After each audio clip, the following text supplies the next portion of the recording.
түрде табыстап беріп кетсеңіздер. Ал Шерхан, сіз кімге дауыс бересіз? Негізі жаңахан ақтөре деп отқам, бірақ ана ентяқи жеңіп кетті, негізі шынымды айтқан. Бұл жерде әуеннің құдіреті ғой. Әуеннің құдіреті айтам да. Бірақ шынайы негізі ақтөреден күтпеген едік та, ондай нәрсенше. Шықты, көңілшектігі бар екен. Негізі ешкім күткен жоқ қой, білмейді ғой ақтөре датаға үйтіп халықтың алдында. Үйде де ондай емес пе еді? Жоқ, мен де сол бірінші рет көрдім да, сол кезде ше. Сондағы Әлде Таугүлде анда-санда бір шай ішіп отырып бір айтып жеңілдеп қалатын бар ма еді сіздерге?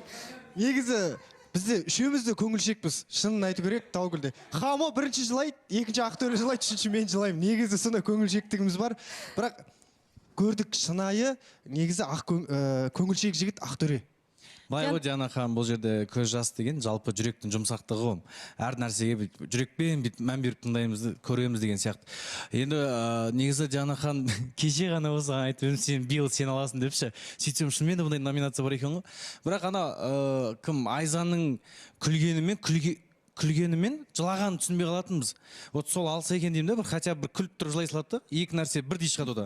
Вот сол дұрыс негізі. Дианахан, мен де Айза жеңіп кетеді деп ойлаймын негізі. Ортаға шыққан сен андай түрде не да жылайын деп отқан сияқты отырады да, сол үшін Айза жеңіп кетеді деп ойлаймын мен. Баян. Дианахан, енді әр адам ет пен жүректен жаратылған ғой, көбісі жылайды деген, бірақ мен өз даусымды Хадишаға беретін едім. Хадишаға. Еңлік, сіз кімге бересіз? Менің ойымша Айза сияқты жылай береді ғой. Айза, Нұрсұлтан, сіз ше? Мен де мысал үшін кешегін өзі Хадишаны алсақ, кешегін өзінде 7 рет па жылады ғой. Хадиша өте көңілшек қой. Алмат? Мен Айза деп ойлаймын. Дианахан өте көңілшек қой, негізі шынымен. Сырты қатты болғанмен андай іші жұмсақты жүрегі. Қазір енді бұрын жылаған шығар, қазір күліп жүр ғой Айза. Қазір сол бақытты. алған дұрыс деп ойлаймын мен негізінде. Жандос, сіз Камилаға дауыс бересіз бе? Негізі шынымен де ол өте көңілшек қыз, мен дауысым Камила. Ал біз эфирді жалғастырамыз, қымбатты көрермен, және бізде ерекше үміткер дедім ғой, шынымен де өз кезегін күтуде, таңғаласыздар, шымылдық жабылсын.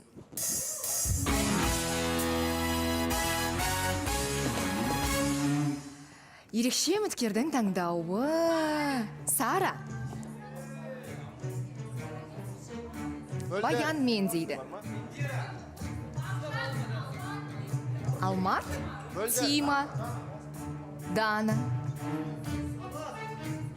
Индира,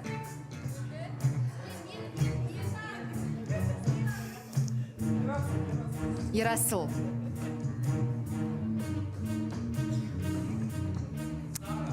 Сара деп сенімді түрде айтып жатырсыздар.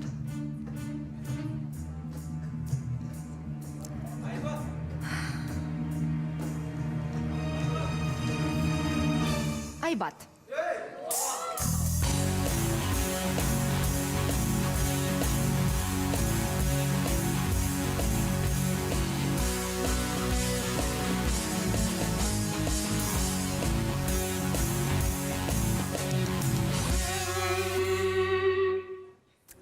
Қалайсыз, дайынсыз ба?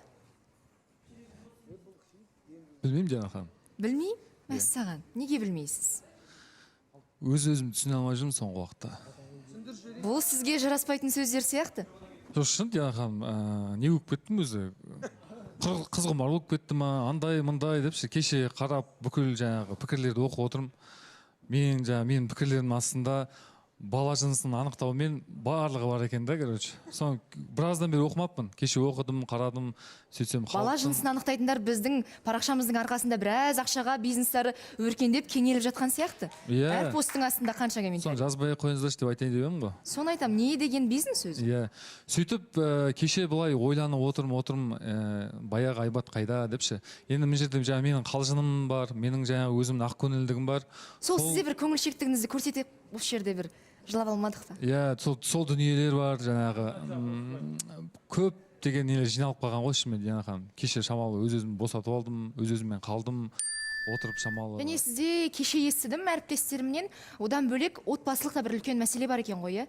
Иә, отбасылық мәселем бар, сосын жаңағы бұрынғы марқұм болған өзім әжем бар ғой, мен өсірген. Соны сағынам, жаңағындай ше, кәдімгідей ше. Жетпейді екен да. Кемпір мен шалдың балалары түсінеді деген ойдамын. Сол кісілердің бауырында өскеннен кейін кәдімгідей сағынасың ше.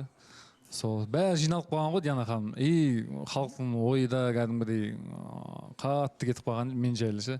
Кәдімгідей андай-мындай деп. Бұл Айданаға болсын, кімге болсын, менің жай өзімнің жаңағындай жылы нем ғой, қарым-қатынасым. сол Диана ханым. Енді негізінде студияда бір жан жоқ. Жарнамадан оралған кезде Диана студияға кіруден бас тартты. Хамо, мен негізінде куәсі болдым кішкене ұрыстарыңыздың. Хамрақұл сабыр студиядан шығып кетіңізші деп өтініп едім, бірақ ары қарай бір-біріңізге кішкене қатты сөздерді айтып қойған сияқтысыздар. Сыртта жылап жатыр дейді. Негізі мен шығып кеттім Диана ханым. Бірақ сіздің айтқаныңызды естігендей болдым да, и сөз барысында не қылып қалдым да шығып кеттім, бірақ сосын көрдім бір жалап тұрған жоқ еді ғой. Ол кешегі нәрседен шыға алмайатырық бар бәле болып Бірақ тұрса. кешегі нәрсе ол ұсақ Болмайтын түйек нәрсе ғой, мен Неге түсіне ондай алмайатырмын. әдемі ара қатынастарыңызды сондай дүниемен кірлетесіздер? Иә, вроде нормально, сосын азанда тағы бір нәрсе болып қалды. Бірақ ол жерде де мен не в понятие түсінбей қалдым, тағы не болып жатқанын.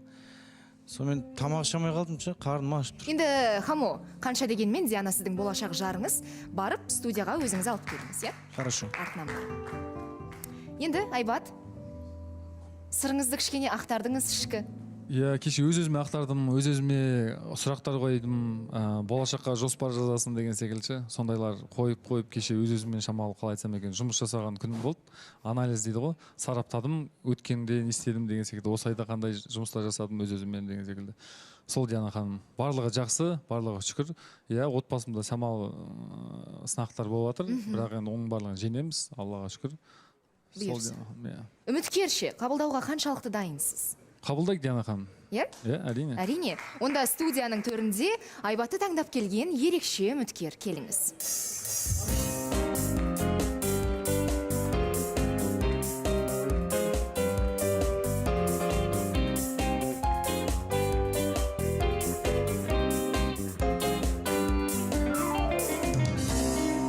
Қош келдіңіз. Иә? Қош көрдік. Баян мен Нұрсұлтан, сіздерде бәрі жақсы ма? Иә, тұрып қалыпсыздар ғой. Әлде камера түсірсінші деп тұрдыңыздар ма? Қош келдіңіз. Танысайық, есіміңіз? Есімім Айгерім, жасым 23-те. Айгерім, жасы 23-те. Айгерім, даусыңызды қатырақ шығарсаңыз, қай жақтансыз? Шаңырақта туылғанмын, Жетісайда өскенмін, Шымкентте. Шымкентте Жетісайдың тумасы болып келесіз, иә? Ал қазір Алматыда жұмыс, оқу? Жұмыс қандай салада? Маркетплейспен айналысамын. Маркетплейс, онлайн дүкендер, иә? Да. Түсінікті. Неге Айбат? Айбат өзінің пікірлерімен ұнады маған. Пікірлерімен ерекше дейсіз ғой, иә? Бұрын соңды тұрмыста болғансыз ба? Жоқ. Балаңыз жоқ? Жоқ. Айбат, Айгерім. Айгерім, рахмет мені таңдап келгеніңізге. Бірақ Айгерім, сізге сұрақ қойыш. Бұрынғы менің үміткерім Динараны танымайсыз ба? Жоқ, танымаймын. Жалпы болашақта мен Қостанай қаласында тұрамын, негізі. Ата-анамен тұруға қалай қарайсыз? Ата-анамен тұруға қарсы емеспін, себебі өзімнің әке-шешем жоқ. Сол үшін ол кісілерді әке-шешем де көремін. Ал сіз кімнің қолында өстіңіз? Мен мамамның қолында өстім. Мен 11 класты бітіргенде мамам озды дүниеден. Әкеңіз? Әкемді көрмегенмін. Кешірім сұрайын.